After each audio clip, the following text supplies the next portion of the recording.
Hey, what's up guys, it's Marf and welcome back to another Asphalt video. Today I'm not focusing on a car. I know it's been a while since I did a little more of a discussion video about the general state of the game, but today I wanted to take a look at San Diego. Now, we've had this track in the game for about a month now, and I really wanted to get a feel for the track and make sure I play all of the variants with a bunch of different types of cars, so everything from the lowest end of D-class cars all the way up to the highest end of S-class cars. So in today's video, we'll talk about the San Diego track, why I think it's one of the best, or if not the best track that has been added to Asphalt Legends within the past couple of years, including the portal sections. But before we do that, I want to mention a couple of things. Firstly, I want to say a big thank you to the LEGO group for sending me a LEGO Technic Ferrari FXXK and a creator kit to go along with it.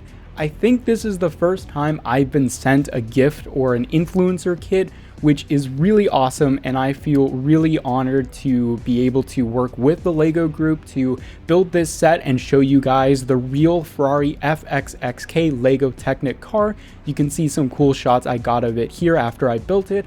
It was honestly one of the most cool things I've ever seen show up in my mail. I was super excited to build it and show it off to you guys. The stickers look fantastic, the car looks amazing, and it was super fun to build and put together. So again, thank you so much to the LEGO group for sending this over, and thank you guys as well for watching all these years and giving me the opportunities like this. Now, of course, if you buy one of these LEGO Ferrari FXXK models or any of the other LEGO Technic models, you can get a code in the box to unlock that respective car in Asphalt Legends. Of course, this is an ongoing collaboration between the LEGO group and Asphalt Legends, and it's really cool because right now in-game there is a spotlight event where you can unlock and star up many of the other LEGO Technic cars featured in the game, such as the Corvette Stingray and the Aston Martin Valkyrie. So again, thank you so much to the LEGO group for sending this out, and thank you guys for watching all of these years, and let's get back into the video. Alright, so talking about San Diego, first I want to go over all of the positives, and the biggest point I have is the general layout. Now, if you've played Asphalt 8, you'll be very familiar with the layout of San Diego, and you'll also be familiar with the fact that a lot of the Asphalt 8 tracks focused on wide curves with long top speed oriented sections with big straightaways and massive jumps. And this was something that was sorely missed throughout many years in Asphalt Legends. For example, during the years where we got tracks like Tuscany and Buenos Aires, we didn't get a lot of big set piece events or any crazy long straightaway sections, so this was a breath of fresh air. Now, of course, we recently did get Norway and Greenland, which I think are way more balanced in terms of top speed oriented focused gameplay, and of course the twisty tracks that are sprinkled in here and there. But San Diego represents a different form of everything sort of put together in one without being too compromised on either top speed or twisty parts. For example, you'll notice that a lot of the 90-degree bends are stretched out along very gradual corners rather than any sharp bends. You'll notice that almost all of the actual turns are wall rideable, which is in very stark contrast to a lot of the other recent tracks in the game. Of course, this is because that's how the track was built in Asphalt 8. In that game, your cars were actually able to complete those 90-degree corners with nitro punching without needing to wall ride, so that's sort of where the design philosophy comes from. But you can tell that this track plays and looks a little differently compared to a lot of the other tracks in the game, and you can see a little bit of similarity to the Nevada track. Now, in my opinion, this balance between top speed and cornering gives it a really nice feel no matter what kind of car you're playing with, because even if you're playing with, for example, my new Koenigsegg CC850 or the Tuatara that you will see in this video, you can go well over 300 miles per hour in a lot of sections without feeling like you need to slam on the brakes or else you're going to crash into a wall. On the other hand, it doesn't feel like if you use a low D-class car or something like the Citroen Survolt, you're just out in the middle of nowhere and having no sense of speed, because there are still corners that you can go through and zip by in those lower top speed cars, but may have good handling. So again, it's a good balance of both. Now, one of the things that was obvious about Asphalt 8 was the focus on jumps. And again, that's something with Asphalt Legends we didn't really see at launch. Yes, we had some big jumps that were cinematic, for example, on Himalayas, but the rest of the tracks didn't really have any jaw-dropping moments. And of course, in Asphalt 8, when you're jumping from aircraft carrier to the port section in San Diego, there's jets flying by, there's, I think, explosions even in the original version in Asphalt 8, or at least there's fireworks or something like that. In this version, it's not as crazy cinematic, we'll talk about that a little bit, but you can definitely see the focus on verticality and jumps. And again, that's something that we sorely missed for many years in Asphalt Legends. It felt like a lot of those tracks were very flat, very much designed to feel like actual race tracks where there isn't a huge change in elevation,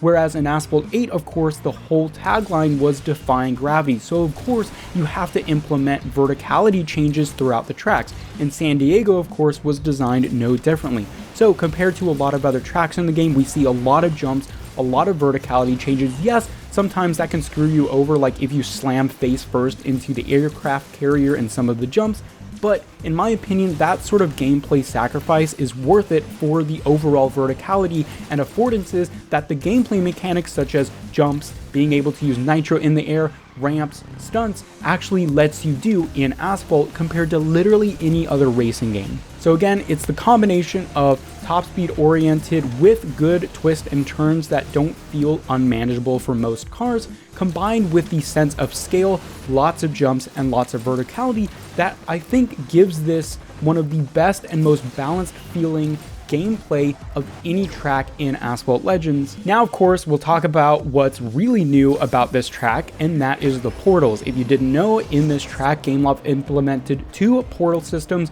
One time you can go through the Cairo section, through the pyramids, and the other section goes through Los Angeles. Yes, you finally heard it, we have LA in the game. I talked about it a little bit earlier in some of my other videos, but you go through the section of the LA track where you go through the Los Angeles River, and this track was included in Asphalt 6 and Asphalt 7. Now, obviously, both of these 2 sections are very top speed focused. There aren't many corners. Now, in the Asphalt 6/7 version of Los Angeles, you have that iconic shortcut that goes through this like sewer system in between the 2 sections of the LA River, which I think is super iconic. Obviously, if you're in a Tuatara or a CC850, you're gonna max out your top speed, especially now that we have ramps and you get that 30% boost of airtime. So in terms of the actual portal mechanic though, there are a couple of issues, but in regards to the tracks that they chose, yes, I'm biased because I like the top speed focus, but if they implemented anything else, it would be a little chaotic. And that's where we get to the actual mechanic implementation. It seems like they're just using the respawn mechanic, so when you go through one of the portals, you get respawned into that different section of the track, and sometimes, as you'll see in this video, the trajectory of the car coming out of the portal, especially when you go into Cairo, can be a little disorienting. Sometimes you smack into a wall, smack into a barrier. Sometimes when you go out of the portal into San Diego again, there's one section where there isn't a railing alongside a cliff that you just get shot out of into and go off the rails, which I think is pretty funny. I saw a lot of people wreck. So yeah, I think sometimes these things can be a little better designed. Maybe there can be a set spawn point. No matter where you go into the portal, you get spawned the same way. So I think it seems like there's a different way that you get respawned each time depending on how you go into the portal. So maybe if they sync up all of the different portals and how you respawn, it might be better. Or maybe if they just adjust the height, because sometimes you do go pretty high up into the air when you get respawned. One thing I do want to mention is I do want to shout out the Asphalt Legends Discord server, because I was running private lobbies and you guys know who you are. You joined up and we had a great time choosing a bunch of different cars and of course going through all of the different variants in San Diego. So thank you to the peeps on the Asphalt server for joining me. All right, now last but not least, I want to talk about the weather and the actual environmental art in this track, because that's the one thing where I am a little disappointed on.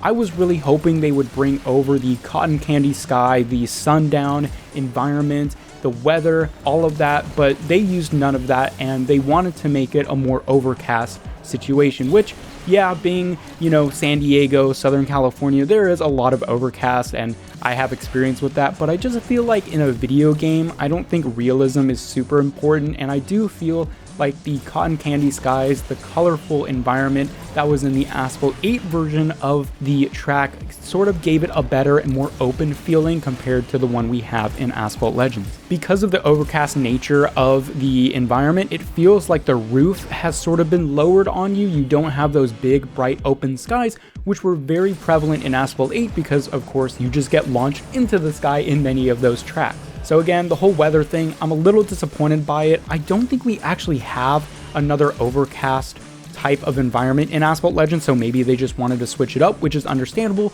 but I feel like they could have used it in a different track, whereas with this one, because it's so focused on verticality and jumps, I feel like that open sky and especially the cotton candy sunset sky would have suited this track a lot better. Alright guys, I hope you enjoyed this video. Again, thank you to the LEGO group for sending me the Ferrari FXXK, and thank you to everyone in the Asphalt server who joined me for these private lobbies, and thank you for watching this video. Let me know your thoughts about San Diego in the comment section down below, and I will see you all later.